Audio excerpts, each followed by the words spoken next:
यहां से क्या आ जाएगा, स्लोप क्या बताएगा, रेट ऑफ चेंज और डिस्प्लेसमेंट क्या बताता है, ये आपका वेलोसिटी। तो यहाँ फर्स्ट 2 और 3 तो आपको कुछ नहीं करना है। उसी तरह आपको यहाँ पे इन 3 पॉइंट्स में देख के बताइए सबसे ज्यादा यहाँ पे स्लोप कहां पे आएगा, सबसे ज्यादा ढलान। वेलकम ऑल स्टूडेंट्स, हमेशा की तरह आपके लिए कुछ मेडिकल ट्रिक्स लाया हूं जो कि आपके कॉम्पिटिटिव एग्जामिनेशन में बहुत बढ़िया स्कोर कराने वाली हैं आपका। ठीक है, तो इसमें आपका जो ट्रिक्स रहने वाली हैं ये बेसिकली फंडामेंटल ट्रिक्स हैं जो कि हर एक कॉम्पिटिटिव एग्जामिनेशन में काम आएगी आपका। ऐसा नहीं कि आपका केवल जेई या नीट के पॉइंट ऑफ व्यू से, ऑलमोस्ट सारी जगह ही काम आती हैं। बेसिक लेवल के लिए बहुत इंपॉर्टेंट कॉन्सेप्ट्स हैं। ठीक है, तो इसको कंटिन्यू करते हैं। सबसे पहले बता दूं मैं ट्रिक्स क्या है। ये बेसिकली 2 मेथड्स हैं जो कि आपका कॉम्पिटिटिव एग्जामिनेशन में बहुत ही इंपॉर्टेंट रोल अदा करती है। सबसे पहली मेथड जो आती है वो है कैलकुलस मेथड, जिसको हम स्लोप मेथड कहते हैं। ठीक है, दूसरी भी जो मेथड है वो इंटीग्रल मेथड है, जिसको हम integral as well as area method भी कहते हैं। ठीक है, तो सबसे पहले जो बात करेंगे यहाँ पे कि स्लोप मेथड क्या है और एरिया मेथड या इंटीग्रल मेथड क्या है। ठीक है, इससे पहले भी मैंने एक शॉर्ट वीडियो लेक्चर में आपका एक कॉन्सेप्ट समझाया हुआ है, एक बार फिर से बताता हूं। और इसके बाद फिर हम कुछ possible number of conceptual numericals deal करेंगे आपका। ठीक है, तो लेक्चर को एंड तक देखिए जिससे कि आपके कॉन्सेप्ट क्लियर हो पाए और अच्छे से अच्छा कंपटीशन में स्कोर कर पाए। Let's continue. तो देखिए सबसे पहले जो मेथड यहां पे डील कर रहे हैं वो है आपका स्लोप मेथड। स्लोप मेथड, ठीक है, स्लोप मेथड क्या होती है। देखिए स्लोप का मतलब क्या होता है। ठीक है, स्लोप का मतलब सबसे पहले मैं आपको समझा देता हूं। स्लोप का मतलब क्या होता है। स्लोप का मतलब होता है कि इसमें बॉडी में कितना, हिंदी में बात करेंगे तो उसको हम कहते हैं ढलान। ठीक है, जिसको हम स्लोप थीटा, ठीक है, किस नोट करते हैं, थीटा से। ठीक है, तो जितनी ज्यादा ढलान होगी उतना ज्यादा स्लोप होगा। ठीक है, यानी जितनी ज्यादा चढ़ाई होगी उतना ज्यादा स्लोप होगा। ठीक है, ये बॉडी में मतलब जो आपका प्लेन है इसमें जो आपका एंगल थीटा है इसकी वैल्यू जितनी ज्यादा होगी, यानी कि थीटा जितना इंक्रीज करेगा उतना ज्यादा स्लोप बढ़ेगा। ठीक है, तो यहां पे देखिए जो थीटा होगा इसको बेसिकली नोट करते हैं tan थीटा से। ठीक है, tan थीटा से। और ये वाली जो एक्सेस होती है इसको हम कहते हैं एक्स एक्सिस, इसको कहते हैं वाई एक्सिस। ठीक है, तो tan थीटा, तो यहां पे tan theta is equal to Y axis upon X axis. ठीक है, तो इसको हम लिख सकते हैं। ठीक है, this is called the slope which is noted by tan theta which is nothing but y axis upon x axis. ठीक है, this is the way how we calculate slope. ठीक है, अब थोड़ा इसके हम कर्व सेक्शन में आते हैं कि कर्व में इसका क्या रोल है। ठीक है, फॉर एग्जांपल आपको कोई भी आपका ये कर्व दे रखा है आपका। ठीक है, ये y एक्सिस है, ये x एक्सिस है। ठीक है, इसके यहाँ पे मैंने 3 पॉइंट्स आपके सपोज कर लिए। 1 point, this is 2 point, this is 3rd point. ठीक है, एक पॉइंट ये है, इसको 1 मान सकता हूं। ठीक है, दिस इज फर्स्ट पॉइंट और ये आपका सेकंड पॉइंट है। ठीक है, तो यहां पे जरा इन 3 पॉइंट्स में देख के बताइए सबसे ज्यादा यहां पे स्लोप कहां पे आएगा, सबसे ज्यादा ढलान यहां पे कहां पे होती है। तो देखिए सबसे पहला पॉइंट ये है आपका, यहां पे आपका एक टेंजेंट ड्रॉ कर लेते हैं। एक चीज और बता दूं आपको, अगर कोई आपको स्मूथ कर्व दिया रहता है, अगर आपको कैलकुलेट करना पड़ जाए कि वहां पे स्लोप कहां पे ज्यादा होगा, तो सबसे पहले आपको वहां पे टेंजेंट ड्रॉ करना पड़ता है। टेंजेंट का मतलब समझिए पहले क्या होता है। ठीक है, जूनियर क्लासेस में आपने देखा होगा, अगर कोई आपका सर्किल है, ठीक है, सर्किल है, अगर मैं इसमें एक लाइन खींचता हूं इसके यहां पे, इसके सर्कमफ्रेंस में, इसको हम टेंजेंट कहते हैं।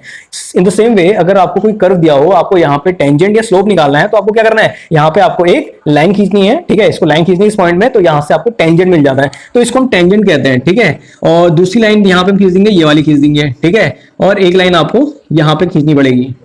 ठीक है, तो यहां से देख के पता लग रहा है जो सबसे ढलान होगी, देखो ये तो कम है, ये तो कम है, इसको मैक्सिमम यहां पे ढलान जो है कम है। ठीक है, इस पॉइंट में देखिए, इस पॉइंट और इस पॉइंट में ये भी कम आएगा और ये भी कम आ रहा है, क्योंकि इसका जो ढलान है, इसका जो स्लोप है वो इसके रिस्पेक्ट में 3 के रिस्पेक्ट में ज्यादा है। ठीक है, तो slope of 0.3 is much greater than as compare to slope of 1 point. ठीक है, फर्स्ट पॉइंट है, नॉट अ 3rd पॉइंट। तो slope of first point is very large as compare to slope of 3rd point, तो it can be written as slope of 3rd point. ठीक है, तो here we get the solution at which point slope is maximum। एक तो इस तरह की problems आती हैं, आपको कोई भी कर्व दे देगा, बता देगा कि बताइए यहां पे सबसे ज्यादा स्लोप किस में आएगा। ठीक है, तो एक तो इस तरह की आपकी प्रॉब्लम आती है। बात आती है कि y एक्सिस और x एक्सिस में क्या क्या आ सकता है। ठीक है, देखिए इसमें प्रॉब्लम जो जनरेट होती है, यहां पे बेसिकली फिजिक्स की बात करूंगा यहां पे आपका, तो अगर यहां पे आपका दे दिया जाए डिस्प्लेसमेंट, अगर यहां पे डिस्प्लेसमेंट दे दिया जाए और यहां पे बोल दिया जाए टाइम। ठीक है, यहां पे एक जगह डिस्प्लेसमेंट बोल देगा, दूसरी जगह टाइम बोल देगा, तो यहां पे आपको कोई भी कर्व एक दे देगा आपका। ठीक है, कोई भी कर्व दे देगा, तो आपको क्या करना है, आपको 3 पॉइंट सपोज दिए जाएंगे, फर्स्ट 2 एंड 3, तो आपको कुछ नहीं करना है, उसी तरह आपको यहाँ पे एक लाइन ड्रॉ करनी है जिसको हम टेंजेंट कहेंगे, ठीक है, दूसरी आपको यहाँ पे ड्रॉ करनी है, दूसरा भी टेंजेंट ड्रॉ हो गया, और तीसरा आपका यहाँ पे ड्रॉ हो गया, ठीक है। तो फर्स्ट पॉइंट ये हो गया, सेकंड पॉइंट ये हो गया, थर्ड पॉइंट ये हो गया। कर्व मैंने सेम इसलिए ऑलमोस्ट रखा है जिससे कि आपको समझ में आ जाए और थोड़ा कर्व थोड़ा एनालॉगस रहे। इसकी हेल्प से क्या होगा कि आपको पता रहेगा कि किस पॉइंट में आपका स्लोप मैक्सिमम है, किस में स्लोप मिनिमम है। अब बात आती है कि स्लोप यहाँ पे बताएगा क्या, क्वेश्चन में क्या पूछा जाएगा। देखिए स्लोप का मतलब थोड़ी देर पहले ही बताया मैंने आपका टेन थीटा। तो टेन थीटा आपका यहाँ पे जो टेन थीटा होगा वो होता है आपका Y axis upon X axis, Y axis upon X axis, ठीक है। तो वाई एक्सिस में आपका डिस्प्लेसमेंट है, वाई एक्सिस में डिस्प्लेसमेंट है, और आपका एक्स एक्सिस में टाइम है। तो डिस्प्लेसमेंट पर यूनिट टाइम, जिसको हम एक चीज और कह सकते हैं D R upon D T, तो ये आपका होता है dr बाई dt क्या होता है, rate of change of displacement, ठीक है। तो एक चीज आप दिमाग में रख लीजिए, देखिए जो ये अगर हम d बाई dt कहते हैं इसको हम कहते हैं रेट, ठीक है, और अगर हम d बाई dr कहते हैं इसको कहते हैं ग्रेडियंट, ठीक है, दिस कॉल्ड ग्रेडियंट। तो डिफरेंस समझ लीजिए, if d by dt is called, if d by dt is written it means to say it is rate of change, or if d by dx is written it means to say it is gradient. This is a huge difference between rate and gradient, you must know it, ठीक है। तो यहां से आपको easily जज कर सकते हैं कि आखिर रेट और ग्रेडियंट में क्या अंतर होता है।